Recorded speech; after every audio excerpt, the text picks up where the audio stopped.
Hello， 大家好，我是阿鹏。煮绿豆沙的时候，我们该怎样去做呢？而且怎样才能够让绿豆快速的起沙？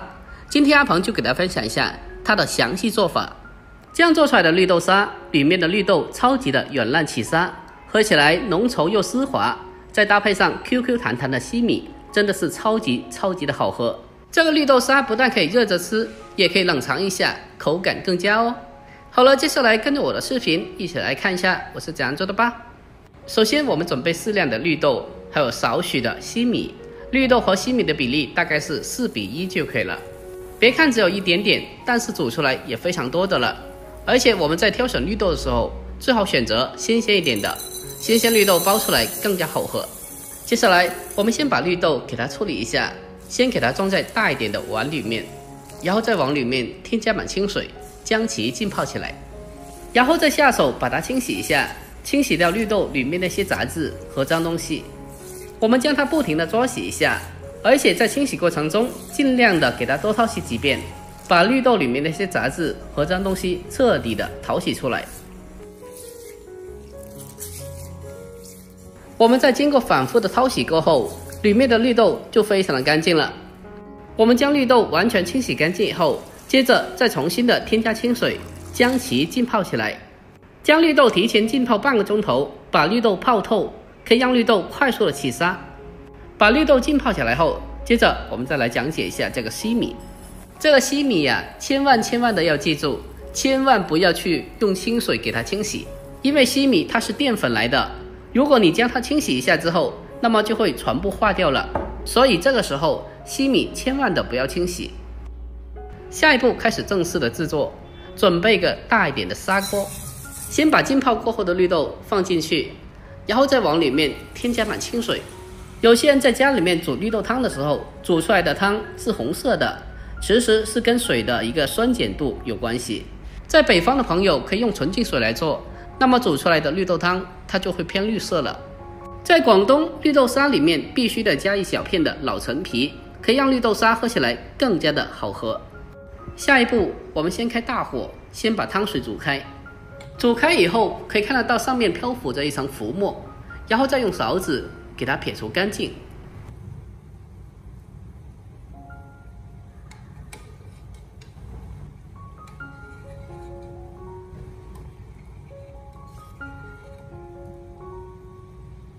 将浮沫打除干净以后，紧接着再往里面添加一小块的黄片糖，甜度的话可以根据个人口味进行增减。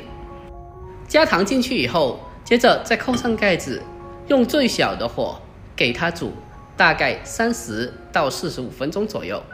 如果我们将绿豆提前泡透的话，那么绿豆就会更快的煮开，从而更快的起沙。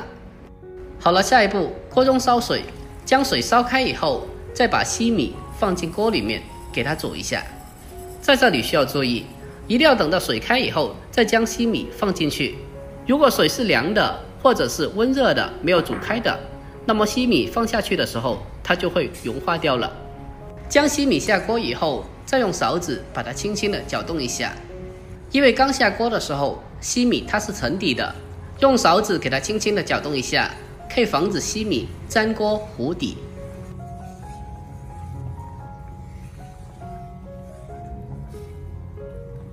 大概将它煮了2-3分钟以后，接着再扣上盖子，然后再改为最小的火给它煮大概10分钟。用小火给它煮10分钟以后，再打开盖子来看一下，这个时候的西米已经是8成熟了，可以看得到西米上面还有一点点的小白点。然后将火关掉，再扣上盖子给它焖20分钟。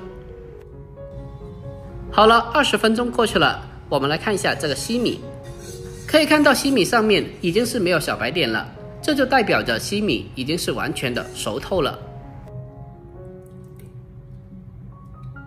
然后我们再将西米用漏勺给它迅速的控干水分，捞出来，再将它立刻的放到冷水中过冷。将西米煮熟后再过冷一下，可以让西米变得更加的 Q 弹又好吃。按照我这方法煮出来的西米，保证你绝对的不会翻车了。大家看一下，这个煮好的西米 QQ 弹弹的，圆滚滚的，就好像透明的珍珠一样。接着我们先把做好的西米先放开旁备用。接着我们再来看一下绿豆沙的情况。在经过大半个钟头的小火熬煮以后，可以看得到绿豆已经是完全的开花并且起沙了，里面的绿豆汤非常的浓稠，看起来就非常的有食欲。如果不需要添加西米的话，这时候的绿豆沙就足够可以了。我们将绿豆汤煮至浓稠起沙以后，接着再把西米控干水分以后添加进来。这一颗颗的晶莹剔透的小珍珠看起来就特别好吃。将西米重新下锅以后，再用勺子将它搅拌一下，给它搅拌均匀。因为西米已经是熟的了，所以这时候不需要再煮太久了，我们只需要将绿豆汤重新的烧开就可以关火了。就这样，一道香浓可口的绿豆沙就已经制作完成了。哇，这绿豆沙看起来就非常的有食欲，好想立马的来上一碗。好了，今天的这个非常好喝的广东绿豆沙就做好了，接着给它盛出来，就可以美美的享用了。这款绿豆沙不管是热着吃还是凉着吃都是非常好吃的，在炎热的夏天里来上这么一碗，别提多么的舒服。如果您也喜欢的话，不妨可以收藏起来，改天也试做一下。好了，今天视频就到这里，喜欢的记得点赞关注留言并转发哦，我们下期再见吧，拜拜。